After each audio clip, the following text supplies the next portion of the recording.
Hello, and welcome to Arts and Entertainment. With Chris and Randall. I'm Chris. I'm Randall. And welcome to our show. As I always like to start the show, if this is your first time, I think you're in for a treat, literally. But as always, please like, subscribe, comment, share, complain, and suggest. Randall, what's the best way to reach us? Well, first check out our website, chrisandrandall.com, and then our Facebook page is a good way to do it. There's a lot of people that post comments there. You can email us. Just check out our Facebook, our website for that. All right. Well, we love to hear from people. Your communication definitely affects the quality and the content of this show. So today is going to be another very controversial subject. So I do want to just start off with a warning. Randall, can you please, before we start, just talk about the dangers of sugar? Okay, I truly believe, after doing much research into the science of this, that sugar is a toxic substance. It's very bad for you. There's some researchers that think that sugar should be regulated like tobacco or alcohol. Sugar makes you fat. Sugar causes diabetes. Sugar may even cause Alzheimer's, Parkinson's. Okay, so that's it on sugar? We're good? It's very bad for you. It's bad for you. It's not a good food. It's not even. It might not even be food. Yes. All right. Well, I just wanted to get that out of the way because the rest of this episode, Okay, that said, today's topic is candy. That is right. Candy, also called sweets in England or lollies in Australia and New Zealand. It's a confection that features sugar as a principal ingredient. The category called sugar confectionery encompasses any sweet confection, including chocolate, chewing gum, and sugar candy. So we're not going to cover cookies, cake, or anything that would be a dessert. We're talking about candy, and I would believe that since candy is not part of any balanced meal, candy is a form of entertainment. It also may be an art form. But today, we're covering the entertainment of candy. So, would you include gum as candy? It is considered a candy. So I yes, would consider sir. it too. Gum is mostly just sugar and has flavor. And I mean, candy. Wouldn't you say, Chris? Candy's just a way to I don't know, taste something sweet. Well, it is definitely. I will say this much going in. I know that we have listeners all over the world, but this one is definitely one of our more American-centric ones because candy in America is a form of pop culture. And it just, growing up in America as a kid, your experiences are, it's one of the earliest things that you'll have a consumer experience, right, Randall? Yeah, your mother, your grandparents, they give you some money.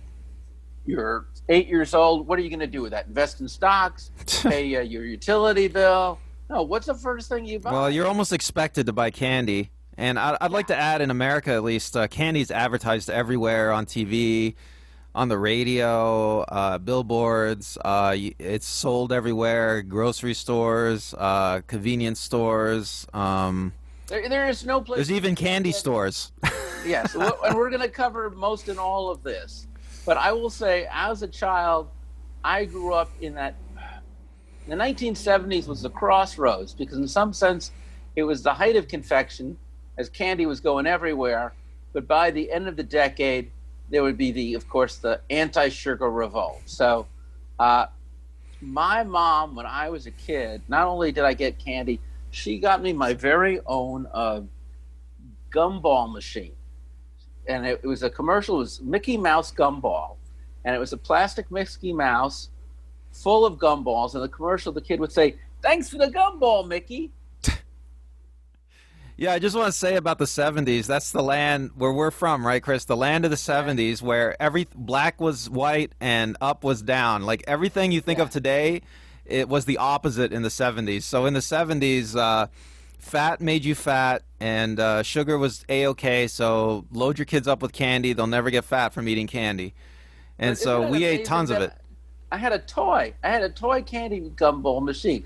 Now, mind you, I could still go out to the supermarket and the drugstore and get real gumballs, But the fact that I could have my own gumball machine would be like if someone opened a Coke machine in your living room. Like, it was somewhat wonderful. That's really interesting. I had an ex-girlfriend that I think we were at a garage sale or something, and they had like one of those old-timey looking gumball machines, and she was nuts, but she really wanted it.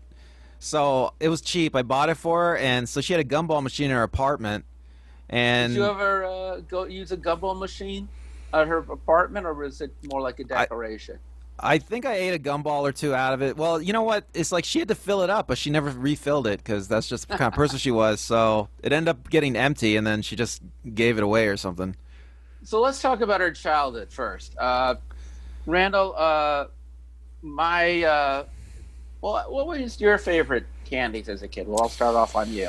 Well, I did like Tootsie Rolls. I mean, I liked any of the kind of Halloween candy. I remember not liking chocolate at all as a kid. And chocolate You're a strange child. Chocolate is something I've slowly come around to as an adult. But yeah, never liked chocolate. I liked the fruity candies. Anything that was fruity, Starburst, Skittles. I did like Tootsie Rolls because they're not that chocolatey. Did you like the Charms Blow Pop? Or the Tootsie Pop? Yeah, the Tootsie Pop, I love that. That was like one of my favorites. The Tootsie Roll Pop, Lollipop. Oh my God, I'm having just a flashback. I remember my mom also bought me a giant metallic Tootsie Roll box that was like a piggy bank. That's how much I love Tootsie Roll. I'm sorry, this is your start of the story, but I'm having like crazy ass flashbacks. No, go for it. Continue with your Tootsie Rolls. That's awesome. Oh, that's it. I mean, I remember Tootsie Rolls that came like in 3 different sizes. There was like a giant candy bar size, and there was like a large roll size, and then there was like the normal Tootsie Roll size, which was about an inch long. And I think I love the candy bar size because like it was like you could really load up on some Tootsie Roll. What was the most iconic candy of your youth? The one that really sums up your youth best? Probably the Tootsie Roll Lollipop because there used to be this commercial, this animated commercial, this kid and an owl. This is hand-drawn animation for all the kids out there. There's this pre-computer animation, and so there was a kid that asked this wise owl, like, how many licks does it take to get to the middle of the Tootsie Roll Lollipop? And the owl took the kid's Tootsie Roll Lollipop and he licked it. He licked it once and he said 1, and then he licked it twice. He said 2, and then he just bit it and ate it. And he said 3 licks. That owl was a dick. I remember watching that. I think that's something that you don't ever see anymore was cartoon commercials for candy. I mean, that is so nefarious that they were really getting the kids exactly where they lived. I think that the Senate, sometime in the I want to say the late '80s, they put harsher restrictions on putting advertising in children's programming. Like they used to have these TV shows, right, that would just be like just extended advertisements for toys. Like mostly this was like in action figures and stuff like G.I. Joe and stuff like that. G.I. Joe, Transformers, stuff like that. But that stuff kind of like died out, and then Japan came in with Pokemon, and that kind of revived it all. But candy commercials, man, that is cereal, candies, everything. So that's a separate topic. I'll tell you my 3 most iconic candies from my youth, and none of them, only one I think even exists today. The first one was the Reggie bar. Did you ever hear of the Reggie bar? Not really. Of course not. It's before your time.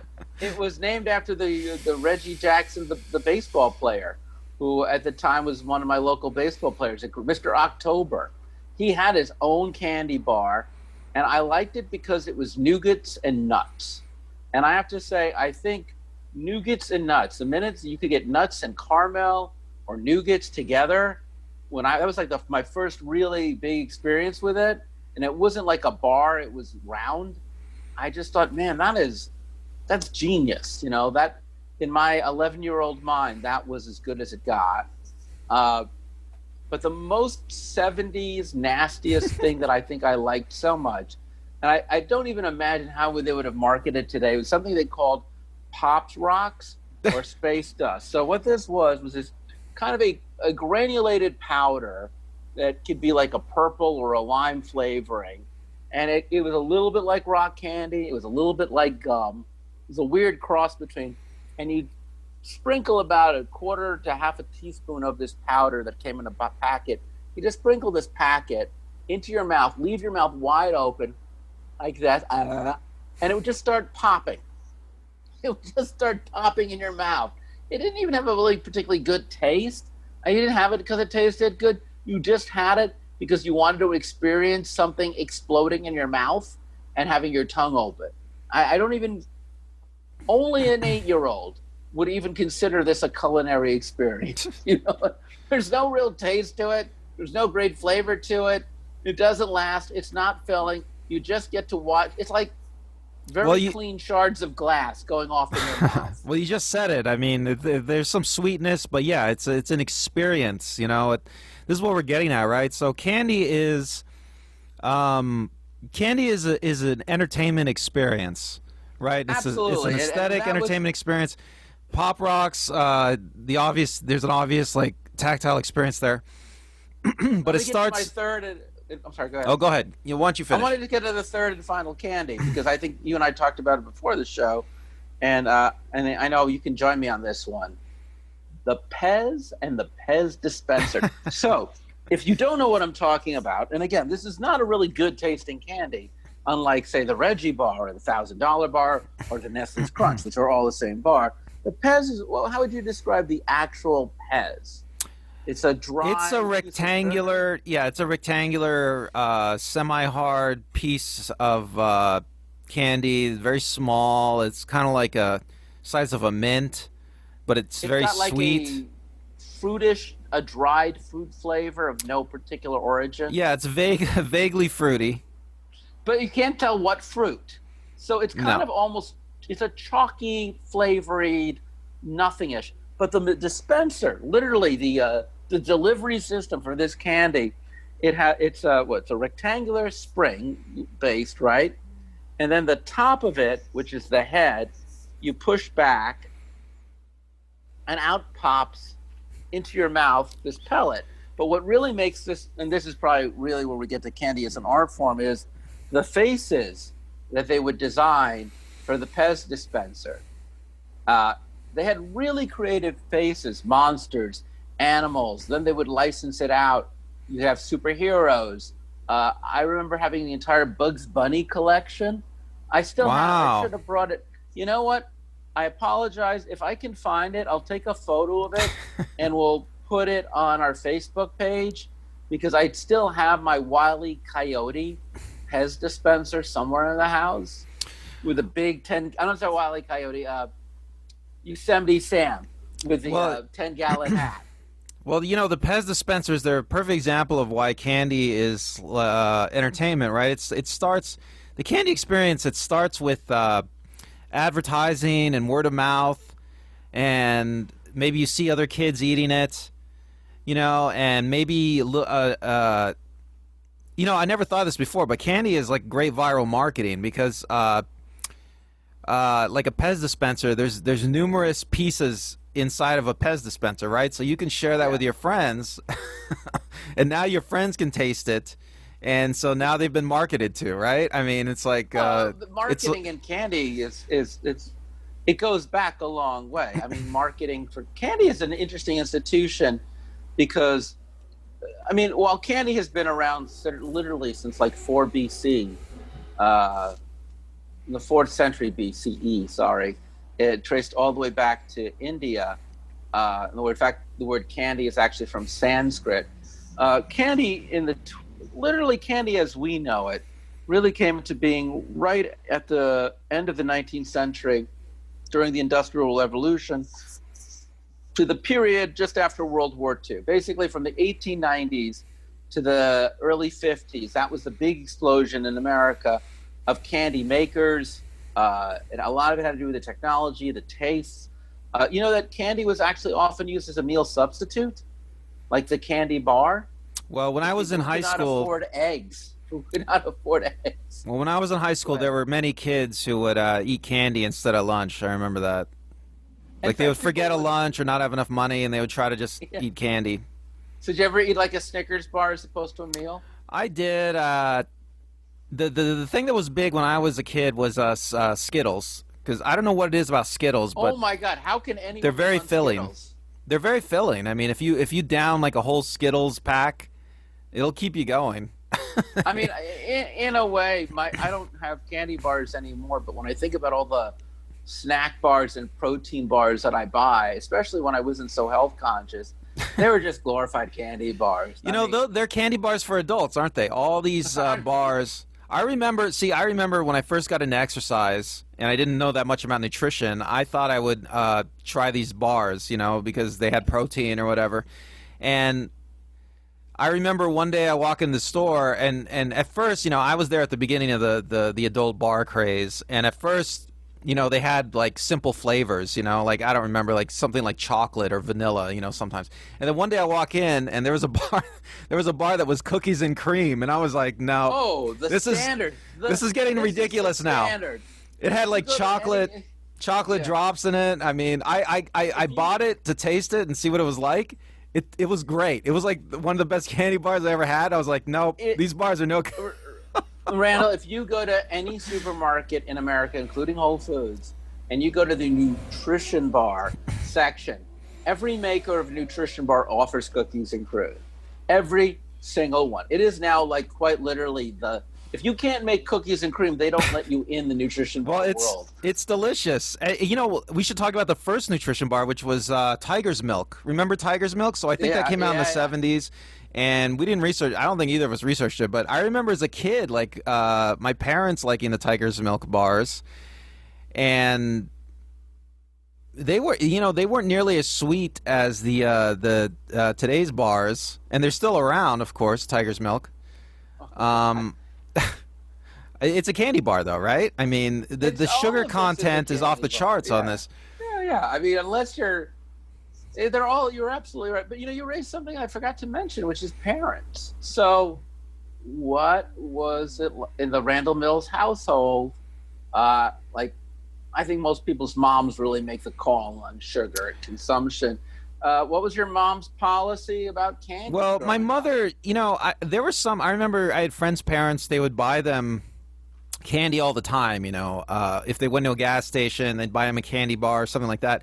My mother would generally just buy candy during holidays, like Easter. She would get us a lot of candy. Christmas, Halloween, we would go out and get our own candy. But then we'd have a pile of candy. And I remember go ahead. I remember the day after Halloween, you know, just like having this giant pile of candy that I would start eating. And it was like, I remember one Halloween, it was Saturday morning, the day after Halloween. So I get up early to watch cartoons, and I have my giant bowl of candy, and that was like the best day of my kid life, I think.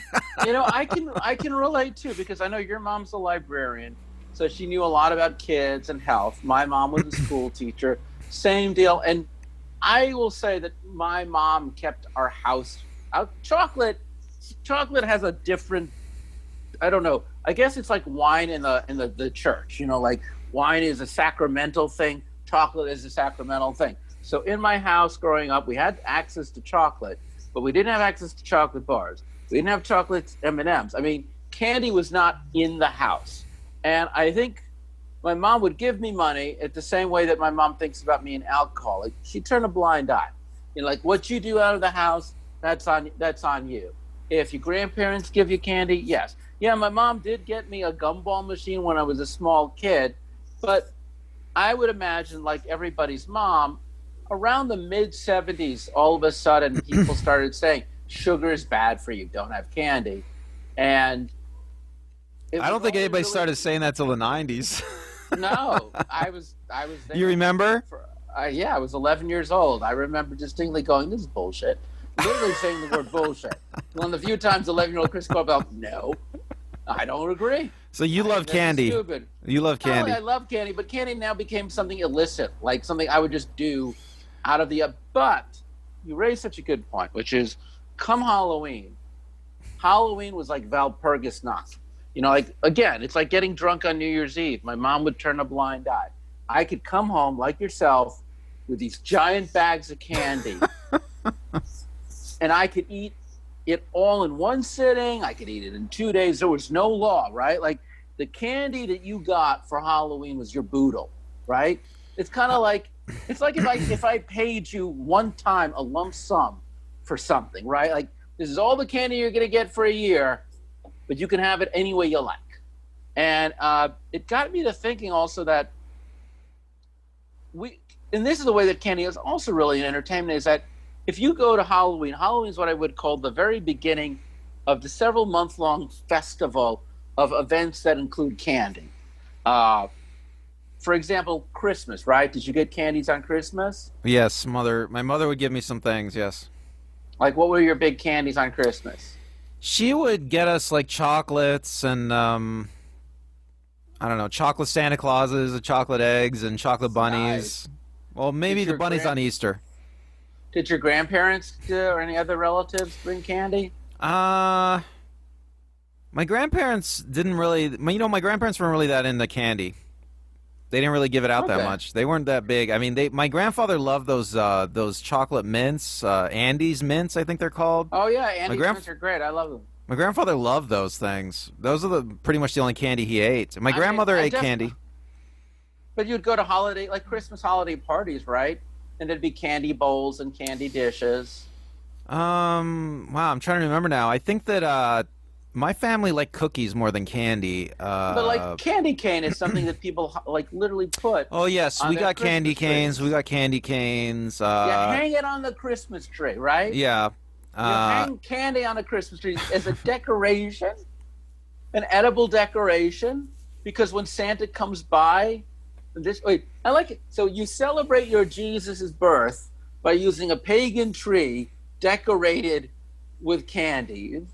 You Gentiles fascinate me. Do you know what we Jews do on Hanukkah?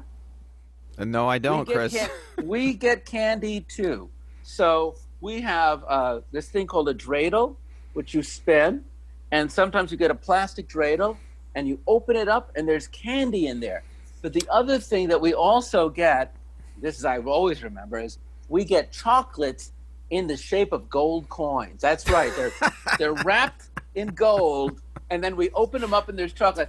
It's such a crazy mixed message as a Jew. Chris, because on one hand, it's very in the tradition, and the other one, I could not think of a more anti-Semitic thing. And they love money so much that they eat it as candy. That's really anti-Semitic of you. It might as well be like the blood of Christians or something. Oh, look at this! It's a little plastic Jesus. I'll just suck him out. Yeah, that's good. I'm sorry. I've probably offended Christians and Jews. Well, that's okay, Randall. You're going to take the offended Christian side, and I will say I'm sorry, folks. But it's really true that there's like an equalness. I didn't do any research. I don't know if any of the Muslim holidays involve candy. I know that in Muslim countries, candy is very big. I know the biggest candy store in the world is in Dubai. So make no doubt, it's not just a Judeo-Christian love. And then you get right into one of the biggest holidays as an adult that deals with candy. In February, Valentine's Day. You have a girlfriend, I have a girlfriend. Did I start dating my... What did I do last year for Valentine's Day? I usually... Oh my God, like this is where I was supposed to tell you what kind of candy I got my girlfriend for Valentine's Day. Did I get my girlfriend candy for Valentine's Day? Did you get your girlfriend candy? I try not to get her any candy. I mean, sometimes I see something that's cool, like a box that looks cool or whatever, but it's just candy's bad for you, like I said at the top. Right, but you're really, so on Valentine's Day, you're like, oh dear, I would have gotten you candy, but candy's bad for you. Like, did you really say? Yeah. Not to your current girlfriend, because I love and fear her. By the way, I think our girlfriends are having coffee as we are literally recording this show. So let's tread carefully. Not that either of them listen to this show, by the way. I doubt it. But hell would freeze over first for my girlfriend listening to the show. I don't think any man has ever said to any woman, well, I was going to get you candy, but, I don't want you to be fat. I once got a girl. Why don't say that, Chris? I once got a girl. Not that you're... I just don't get it. But I'm just saying, that like if candy's bad for you and it's fattening, or I love you, but I don't want you to have bad teeth. I once got a box of Valentine's chocolates for a different girl, and she said, "How dare you get me this? You know I'm trying to lose weight." And as she was doing that, she was also chewing all the candies. So I mean, yes, I must have. I hope to God. Wow. Well, yes, I think I always get whoever I'm dating a box of candies. Well, us.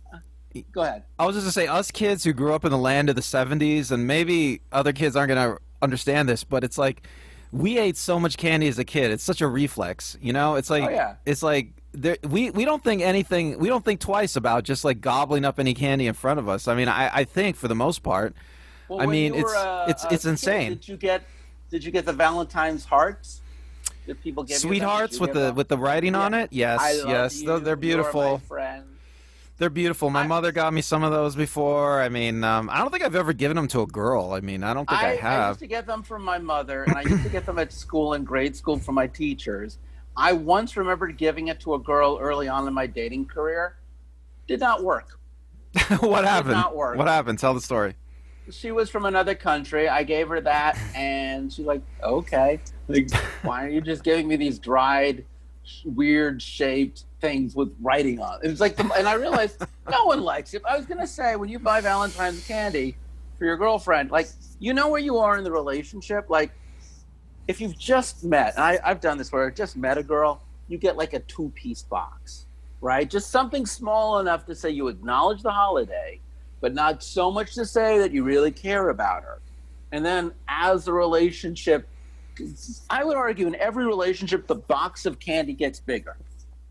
And I think the box of candy gets bigger for a very simple reason. Because the more candy you buy, it's because when you first buy the candy, it's just for you, dear. And later on, you're like, "Oh, screw it. I'm going to have some of that candy too." So invariably, you're really buying it for her, who you love dearly, and you're buying it for yourself because, come on, you want the candy. Well, if you live together, you're going to get in there. I mean, she can't guard the box 24/7. You cannot guard the box. I mean, she gets first dibs. Creams, nuts, softs, which way do you go with that box of candy? Me?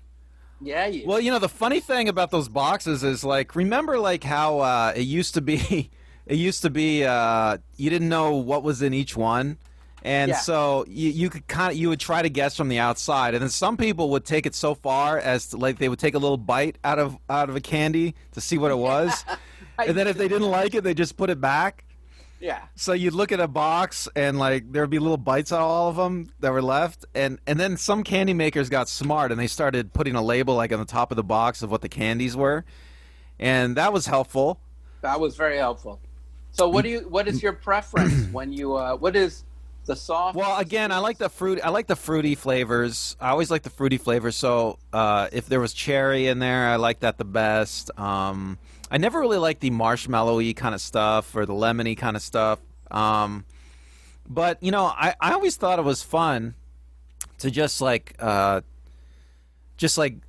know what's in those little chocolates and just like throw it in your mouth and start chewing and see what's in there. I always thought that was a fun adventure. Well, I mean, look, at this point in my life, I can tell from looking. If it's a buttercream, it's going to be round and dome-shaped. If it's milk chocolate, they'll be a paler, darker. But I know. But no one eats that little nutty one. That little piece of brittle that's shoved in the box. Have you ever done that weird thing where you got for Valentine's for a girl just a chocolate-shaped heart? Like a solid chocolate heart? Yeah. I don't think I have, no. I see them and I always wonder, who's that guy, right? Like what is your level of commitment, buddy? Like, if I had a daughter, sure, I get her the little candy sweethearts because I guess. And maybe if I had small kids, I'd get them chocolate hearts. But or my mom, because it seems okay. But I hate to say it, but the quality of the I really feel like the quality of ladies, and I'm sorry, I don't want to use heteronormative standards, people who are the receivers of candies, judge your man. Judge the person who gives you those candies by the quality of the candies he gives you. Because if it's like the Bach's, the Brax, or Whitman Sampler, if he lives, I guess, like in Oxbridge, North Dakota, he's doing the best he can. But if he lives in Los Angeles, California, or New York City, no. I think the minimum price a box of candies should cost on Valentine's Day is at least $12, and it should absolutely be shaped like a heart. Wouldn't you say? Absolutely shaped like a heart. Again, don't get your girl candy. Candy's bad for you. But man. Do you remember, Chris? This reminds me of something. Do you remember when for a while there they were selling giant hunks of chocolate, and the idea was you're supposed to like cut it or break it while you ate it? Do you remember that? Yeah. I mean, they don't sell those anymore. No, we'll get to chocolate in a bit because chocolate deserves its own time. But let's finish it up with the one candy holiday that is theoretically religious but so goddamn pagan. That's why I love it. The one that gets us out of what started in Halloween, Easter. So are you a Peeps man? Oh, Peeps I think my mother as a kid, she got us Peeps sometimes, me and my brother and sister, and I think we all hated them. I don't think anybody liked Peeps.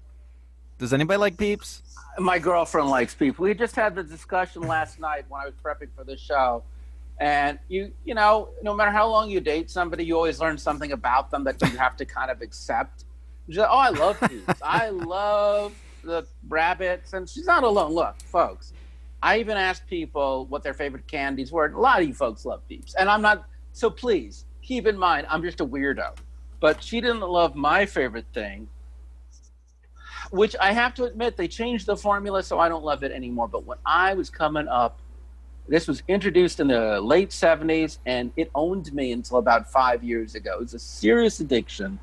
The Cadbury Creme Easter egg, the original one, with all the beautiful colors, that nice yellow cream, that soft... Chris, you're nailing it. Buttery cream with a little yellow center, that milk chocolate. I remember when it came out. I had that when it came out. It was amazing. It was like the greatest thing ever. You know, I would buy it literally the first day it came out, which would normally be right after Valentine's Day, and it would be like $2. And I would keep on buying it right until it was like discontinued in May, you know, when it was just dry and nothing was left, and it was 15 cents. I would buy them in bulk. And about 3 years ago, God darn it, the Cadbury, why do I want to say I'm going to use God darn it, fucking A, you know, like, Jesus Christ, curse if you really want to curse. You're a grown man.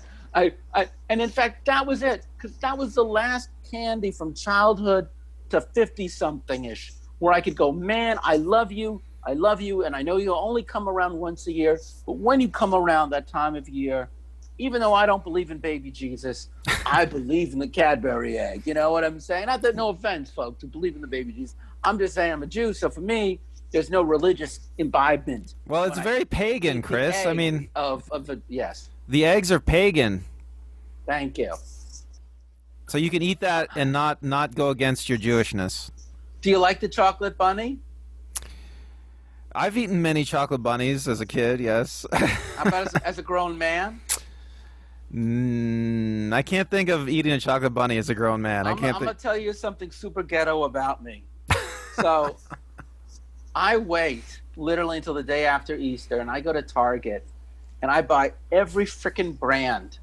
I give myself like a $10 budget, and I just see what kind of... That's the only time I'll try everyone else's chocolates. Number one, half of those things, and I don't understand, they're hollow. Why do you make a hollow Easter bunny? Oh yeah, the hollow bunnies. I don't get that. Like, it's like you take a bite and then there's air. Like, I do love the Dove chocolate. Dove is, by the way, the #1 chocolate in China and Japan, and I think one other country. I looked this up, but I love that solid chocolate. But for the most part, I wish someone would just make a gosh darn... You know, the problem with the solid ones, Chris, the big solid hunks of chocolate is you can't eat it all at once, and neither can you the hollow ones probably, but it's harder to break. You have to cut them. I mean, it's harder to eat, and I think people don't like that, I think. I guess you're right, because I remember having solid stuff. Chocolate bunny you can eat pretty quick. Yeah, I remember having solid stuff, and it was just you had to cut it. I mean, you had to break it. I mean, it was a pain actually. When it gets too big. The hollow stuff too. It looks like it's more chocolate than it actually is. Well, as you said, well, a quick question: when you eat the bunny, I always go, which way do you go? Head first or feet first? I always start at the ears. I mean, isn't that how you're supposed to do it? You're a monster. I go for the head. Because I don't want that bunny looking at me while I'm devouring it. So it's like a chicken. You'll snap that thing off. Because in my crazy mind, I think it's dead. The chocolate bunny is dead if I decapitate it. But you monster, you eat the ears. I'm learning a lot about you today, Chris. Me too. About me. As we're going on. Well, it really goes to show, just how much entertainment aspect there is to this candy, in general. I mean, they don't just give you a hunk of chocolate that's shaped like a cube. I mean, it's got to be shaped like a bunny. The packaging is pretty. It's a pretty foiled packaging. It's colorful. It looks like a bunny. You open it up, it looks like a chocolate bunny. I mean, you eat it in a certain way. I mean, it's like it's quite entertaining, isn't it? This little hunk of chocolate. Well, you're talking about the hunk of chocolate. You were reminding me of when for a while they were selling the chocolate you had to break up yourself, and I feel like chocolate. I blame Godiva for this, but it's not really their fault because even when I was a kid, my mom.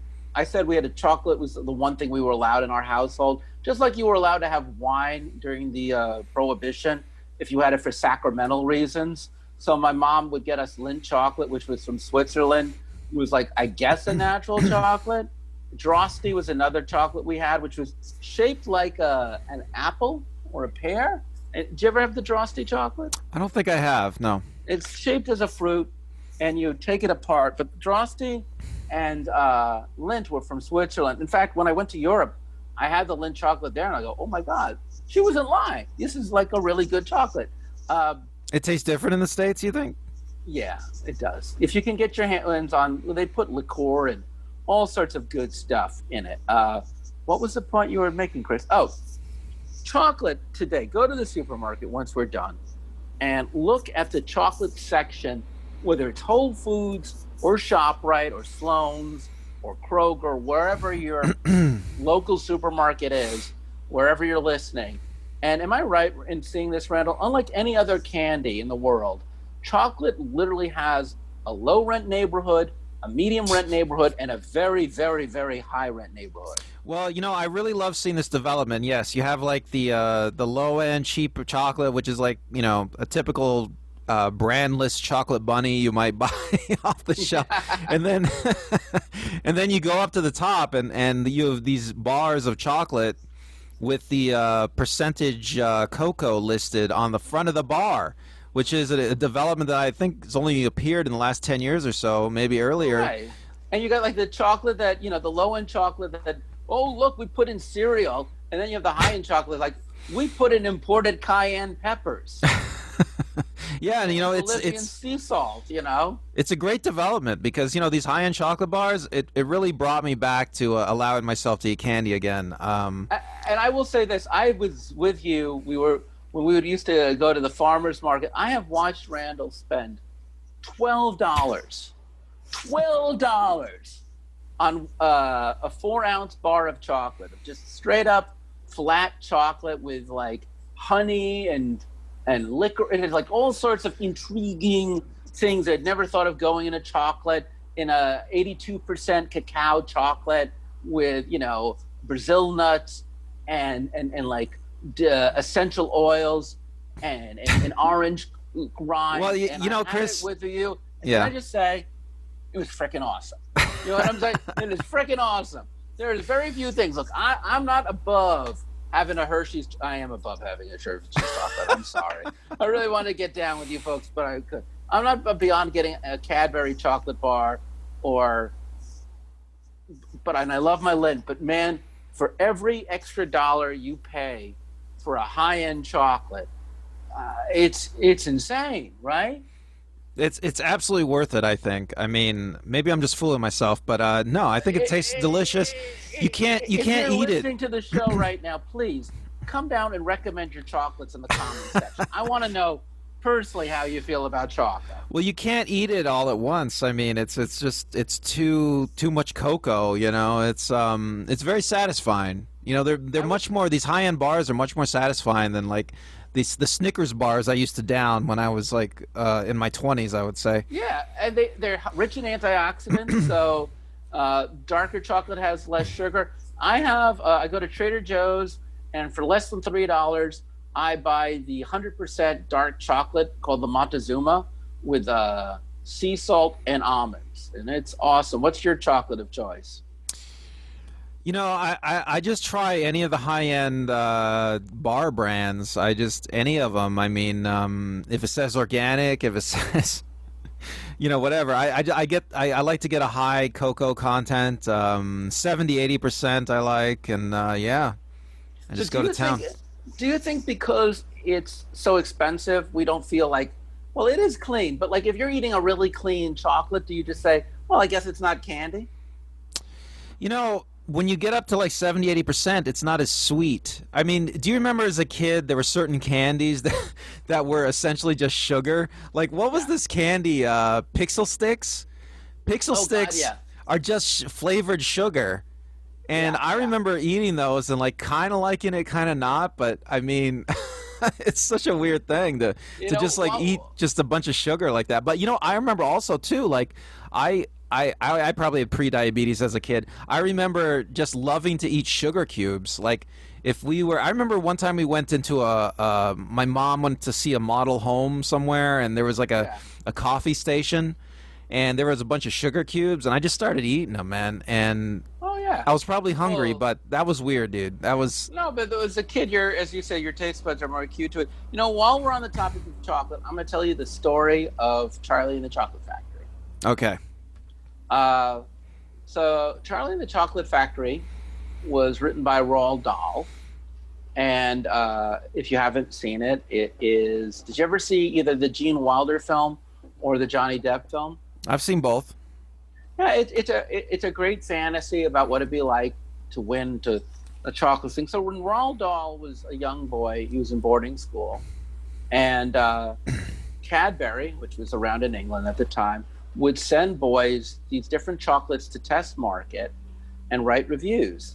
And that was the inspiration for why he ended up writing Charlie and the Chocolate Factory. And I know I should have done it the opposite direction the minute I told that story. I don't know why I did it that way. But my point is that there is something about chocolate that is romantic. There is something fanciful. And I wanted to go back to Valentine's Day and candy, not so much for Valentine's Day, but candy is almost a metaphor for romance. I looked this up, and there are almost, we'll post it on our website, there's almost 1,000 songs, pop songs, bubblegum pop songs, about candy as romance. Take a moment in your head to think just immediately, what's the first song that Lips Like Sugar, I'm Missing You Like Candy, Candy Girl? I mean, why do you think candy is such a metaphor for extreme love? You know, that is an interesting point you're making, Chris. I almost think it could be cultural. I mean, in that there's nothing like biological about it. Something that's developed in our culture where we associate the sweetness with love, but you know, it also maybe it goes back to infancy where I guess mother's milk can be kind of sweet, and I mean maybe it's some association with being an infant and drinking mother's milk. People call each other sweetie or sweetheart. Candy is given on holidays, sweets for the sweets, sweets from the stranger, sweets from a stranger. You know, now that I think about it, Chris, we associate sweetness with being a kind, gentle, nice person, don't we?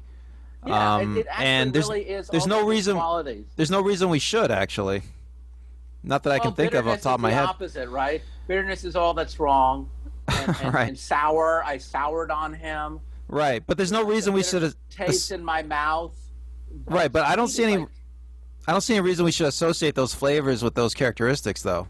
But it is interesting that our culture has absolutely endowed sweetness with goodness. Sweet and goodness sweetness is almost a synonym for goodness. What a sweet gesture you did. That was so sweet of you. You're a sweet person. Sweet as pie, she is. Right, and it gets right, and it gets dangerous when you're talking about candy, when people associate eating candy with. What do you call somebody who's unintentional, too sweet, fake? What do you call someone who's insincere in their sweetness? What? Saccharin. Oh, that's right. Yeah, exactly. Or substitute. I mean, even that, it's pretty funny. But it's fake sugar, fake sweetness. Yeah, we say that. We say they're very saccharine in the response. I mean, yeah, there's a lot of wonderful activities that we associate with candy. When I go to the movies, I asked my girlfriend this one too. She likes Milk Duds, and she likes. I remember she told me she liked Milk Duds. I forgot the other one that she likes, and I love Junior Mints. And neither of us would ever have Milk Duds or Junior Mints except in a movie theater. Actually, that's a lie. I'll have Junior Mints outside of a movie theater. Malt balls, I'll only have in a movie theater. Milk Duds, malt balls, licorice. Do you find that, like, when you're in the movies when you were a kid, that there were certain candies you'd eat that you would never eat unless you were at a movie theater? Well, I was never really in the habit of eating anything at the movies, and let me tell you, it's so exciting when you get candies at the movie theater because the boxes are so much bigger than the boxes you find in the supermarket. They're really big. A box of Raisinets. Raisinets also really one of my favorite candies to have in a movie theater because it's like they gave you 1,000 Raisinets. And yet, worse than popcorn, I think I'd be done with my candy long before the trailers ended. Yeah, that was always a problem with me too. Like, even a bag of popcorn, I might almost be done with it before the movie starts. I mean, popcorn I can kind of slowly munch because the butter slows it down a bit. The butter fat helps.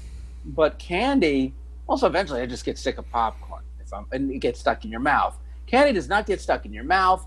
Candy just goes unk, unk, unk. And then you're ready to crash when the movie starts. How about fairs? Did you ever have candy corn? Not candy corn. So candy corn, I should have asked you for the holidays. What's your feeling on candy corn during the holidays? Well, I've always loved candy corn, and I think it's just because candy corn is like almost pure sugar. Yeah, but I've always loved it. Candy corn is the only candy that has two holidays, right? Because it starts in Halloween, but you're allowed to have it during Thanksgiving. Oh, is that true? I only pretty much had it during Halloween. I've gone to Thanksgiving parties that had candy corn to celebrate the corn. Not like the corn, by the way, profoundly unhealthy vegetable. And there is at least corn syrup in candy corn, which is the only thing you'll ever see that relates to it. You know, now that I think about it, candy corn, I've always loved candy corn. I remember for a time, there were flavored candy corns with different flavors, and I loved all those. And I don't know what I don't know what the deal is. I know that there's a lot of candy corn haters out there. Yeah. But I don't know what's wrong with them. Cotton candy? You ever get a cotton candy at a carnival? I've never been super into cotton candy, but that's my girlfriend's favorite. I mean, I can understand it.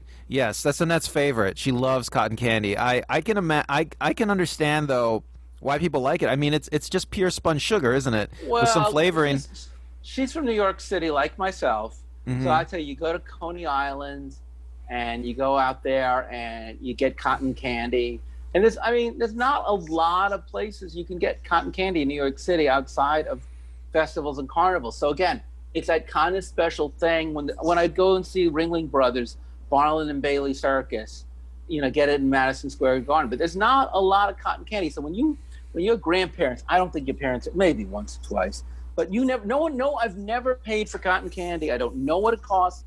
I don't have children, so cotton candy is the only candy where, like, for me, it's always something your parents bought you, and it was just weird because you're eating it and it's got again, horrible taste, amazing texture, and just a very surreal experience. In a way, candy is often about putting visually beautiful things in your mouth that have no flavor or no distinctive flavor. Yeah, the interesting thing about candy is, sugar, they can make they can make sugar into many different forms, like almost infinite forms. I mean, over the years, I mean, as a candy eater, over the years, I mean, we've both seen so many different kinds of candies come and go, haven't we? I mean, oh yeah. You know, I want to say something. One of my favorite candies I forgot about as a kid was the Japanese rice candies. These are the candies. They were big in Hawaii, where I grew up as a kid, and they used to come with a toy in the pack. And the toy became a sticker. Now it's just a sticker. But everybody in Hawaii, everybody in Japan probably knows what I'm talking about, the rice candies. They're pink. They're very sweet. They're not as sweet as some American candies, but they have a wrapper. And then you take the wrapper off, and it's a wax paper wrapper. But underneath is it looks like a cellophane wrapper. But you eat that. And it just melts in your mouth. What does it taste like? They have some citrusy flavor, some fruity kind of flavor. It's very mild though, but it's mostly like a gentle sweetness that's not overwhelming. And they taste, I guess, I'm trying to think. It's very hard. I think it's made of rice. I think, but you know, rice. They extract the sugar out of the rice so that it becomes sweet.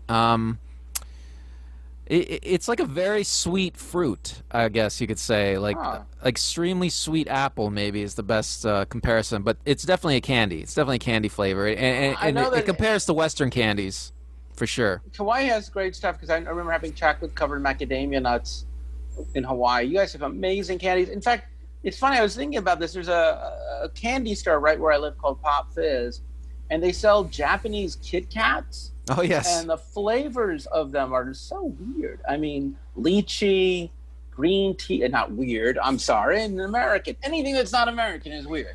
But, like, what's the deal with that? Can you explain? All I know about the Japanese Kit Kats is Kit Kat is one of the most popular candies in Japan. I mean, it's an American candy, but for some reason, Japanese Kit Kat went nuts, and they started releasing Kit Kats in all these different flavors. And so, like, if you go to a Japanese import store, which there are in LA, I could tell you which store. You could go peruse the list of Japanese Kit Kat flavors, and it's extensive, and they're always making new ones. You could probably buy them online too. Yeah, I mean, there's the flavors are definitely representative of a different culture. You know, honey, fruits. Yeah, they'll have green tea flavor. They'll have mochi flavor, which is like this. I don't even know if it's based on anything. It's like this weird. It's usually green. It's like this weird semi-sweet flavor that has some like hint of tea, hint of green tea. It's have you ever had anything mochi flavored, Chris? No, I literally I feel like Homer Simpson. Like I don't understand. I just don't understand. I mean, have you had Japanese rice candy before? No. Oh, okay. No, I mean, look, I love, this is why I like to go to Pop Fizz. I love going and eating the candy bars from other countries, but for the most part, my favorite country or culture to get my candy bars from is the UK. So there's all these places that sell, because Mars and Nestle's and Cadbury all have their UK versions, and I have found that British candies, just like British Coke, is so much sweeter, and their flavors are just, I find the English, maybe because that's why they're bad teeth, when they make a sweet, it is so much more balls out. You know what I'm saying? They go the full tilt. Yeah, the British are one of the first places in the world, from what I understand, that really went out on candy. They really started eating a lot of candy. I mean, because the Industrial Revolution started there first. Yes. Yeah, but they're packaged commercial candies, their version of a Mars bar, their version of an M&M's. Everything is more intense. Look, in fairness, if we're talking about candy as an art form, oh my God, the French, the Belgium, the Italians, these are the Swiss, these are the Germans, these are the candy masters. They make chocolates, and they use cordials and flavors that are just magnificent. But if you just want dirty, good old-fashioned candy bar in the American way, Mr. Mars bar, Mr. Snickers, please, you owe it to yourself to have the English versions of all of those. Well, can I just say that much better? Can I just say that some of the worst candy, yeah. So UK, Britain, That's probably like the sweetest food in the world, sweetest candy. But I think China has like the least sweetest candy. Like, Oh yeah. the Chinese, like I had a Chinese roommate in college. Like she grew up in China and then lived in the United States, and she let me in on some authentic. She claimed Chinese desserts, and there was like no sugar in these desserts. Yeah. Okay, Yeah. I mean, and also I got some quote unquote candy from Chinatown before, and my roommate claimed it was pretty authentic. There's this candy that they eat in China. It's basically, they look like little red discs, about an inch and a half long and like less than a millimeter wide maybe, and they're wrapped in paper. And they're not individually wrapped. And you open up the paper package. It's like about, I don't know, like a couple inches tall. And you open it up. It's like a roll of quarters, basically, half a roll of quarters. And you open it up, and you just start popping them. And they're very not sweet. And I don't even know how they make them, but they kind of don't taste good. But I guess the Chinese pop these things. I mean, it's the best they can do in China. I mean, they just don't eat sugar very much there. Do you know what the most popular candy is in China and in Japan? Well, no. What is it? The Dove Bar.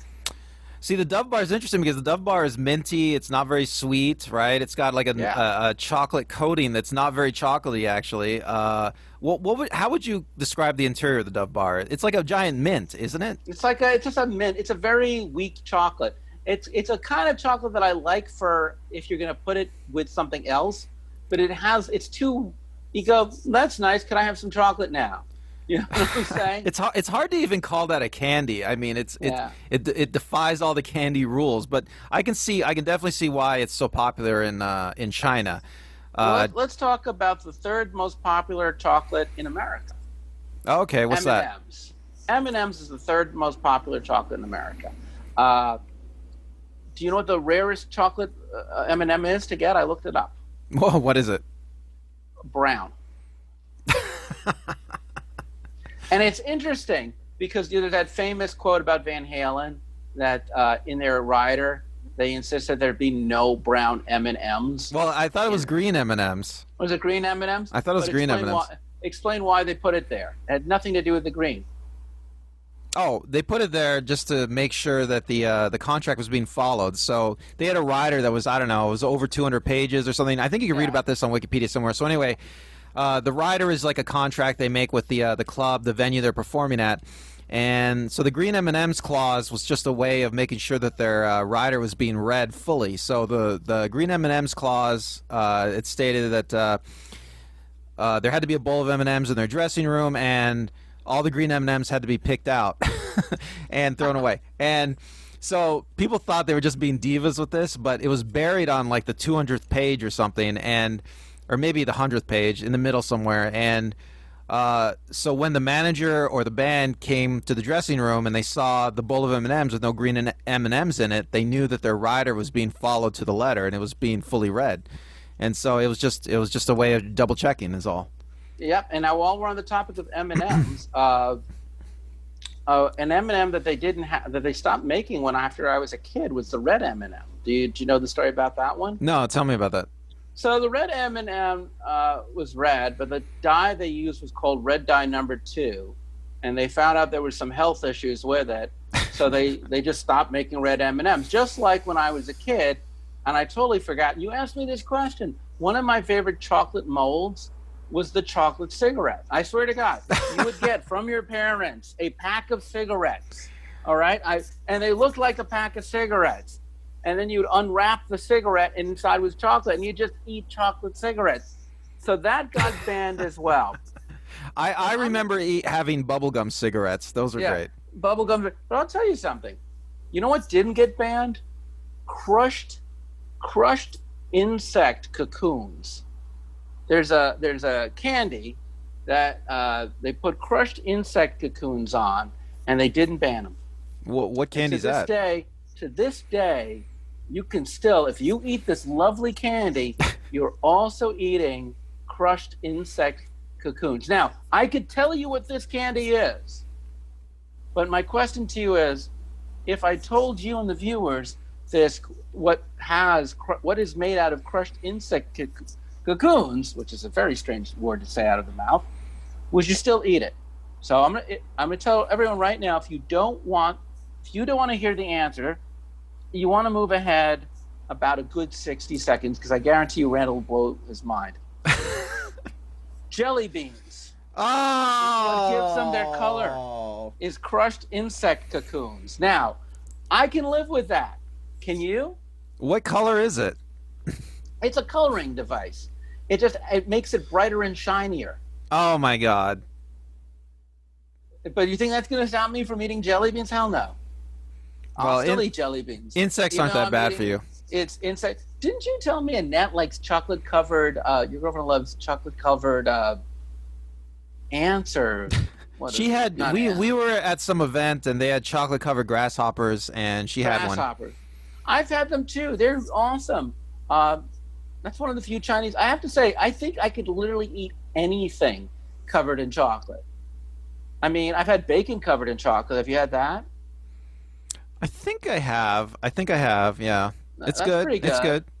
I mean, I've had nuts covered in chocolate. I have chocolate, like it makes everything a candy and everything good. You know, the interesting thing about chocolate, have you ever had like Baker's chocolate or 100% cocoa?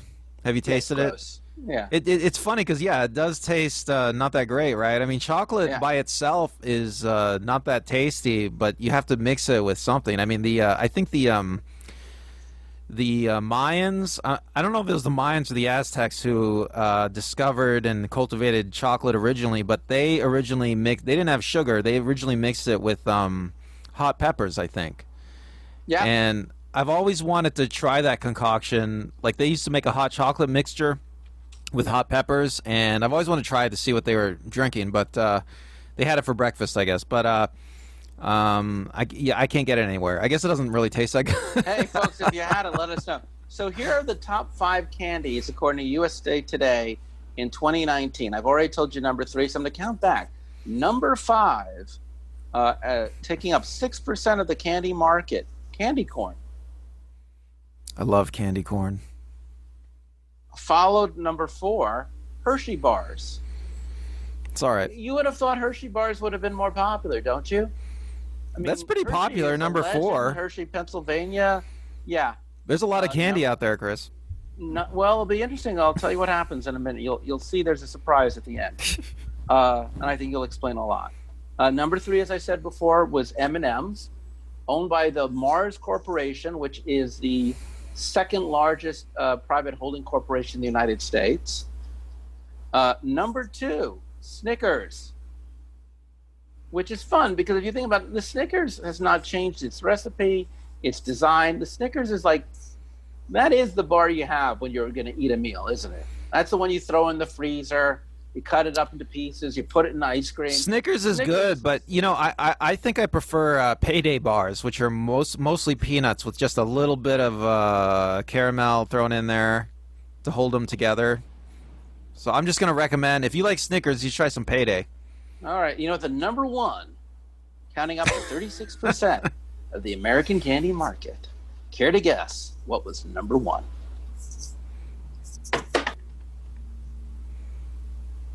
Reese's Peanut Butter Cups. Reese's Peanut Butter Cups, man. That is America's favorite. Chocolate and peanut butter. Perfect together. I used to not like those as a kid, but you know, as I became an adult, I guess my taste buds changed. Yeah. I like them now. I think that's one of the candies that adults really like because it's not as sweet as some of the kid candies, you know. And well, peanut butter is an actual protein with fiber. You know what I'm saying? Like, it's actually, strangely enough, and accidentally nutritious, as opposed to everything else. You know, I looked up the story of Reese's. H.B. Reese originally worked for the Hershey Company in Hershey, Pennsylvania, and he left them. He was an accountant, and he took their chocolate and he mixed it with peanut butter, and he created his own peanut butter cups. And it was an independent company for the first 50 some odd years, and then it was actually acquired by Hershey's. So Reese's Pieces and Hershey's they're all from the same company, but they're separate because sadly Hershey's is a union plant and Reese's is not.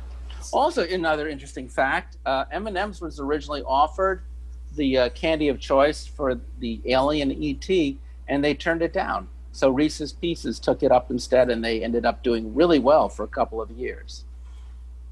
Have you ever had it in ice cream?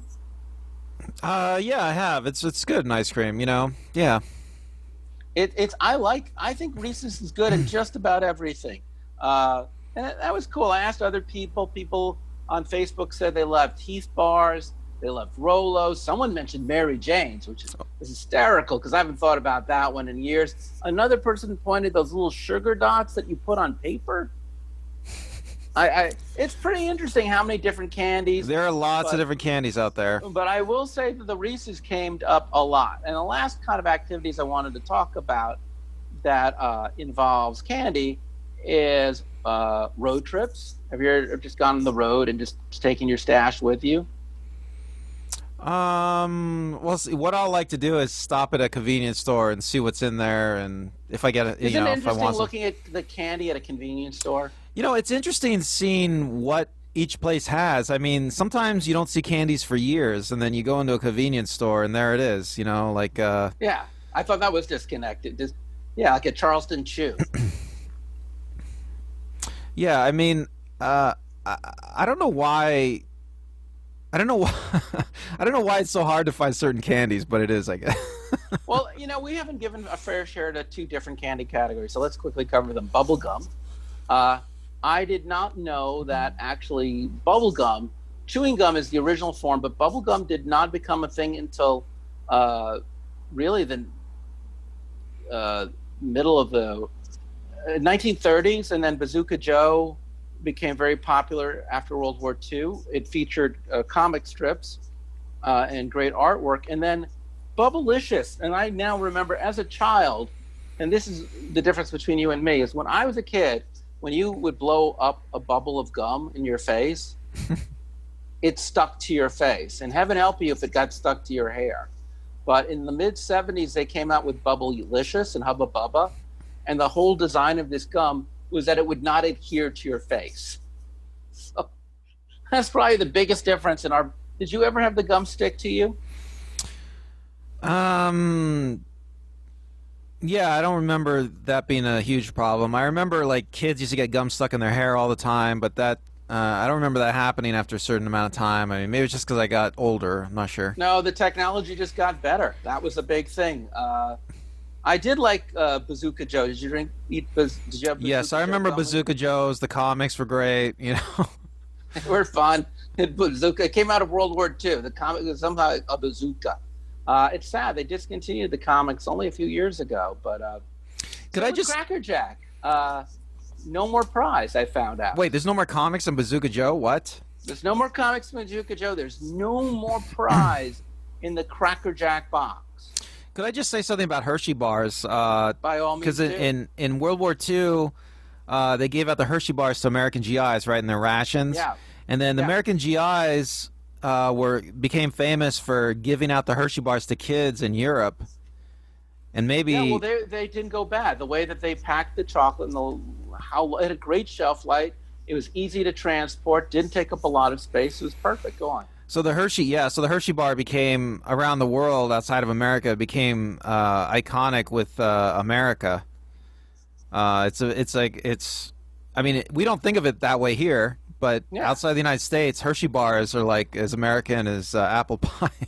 Candy bars in general, there's something that's distinctly American about it. The number one candy in France is something called Hollywood bubblegum, which is actually invented in France, but it is in the style of Hollywood bubblegum because when in movies they would see Americans chewing bubblegum and they thought that was cool. So many in my research of these candy companies come from places like Pennsylvania, Michigan, Ohio, real heartland places. There's something very pure and wholesome about the candy. I don't know what it is, but the story of candy seems, it's such a weird and wonderful thing. We haven't really had a chance to talk about the candy store. Do you remember as a kid going into a candy store? Kid in a candy shop, right?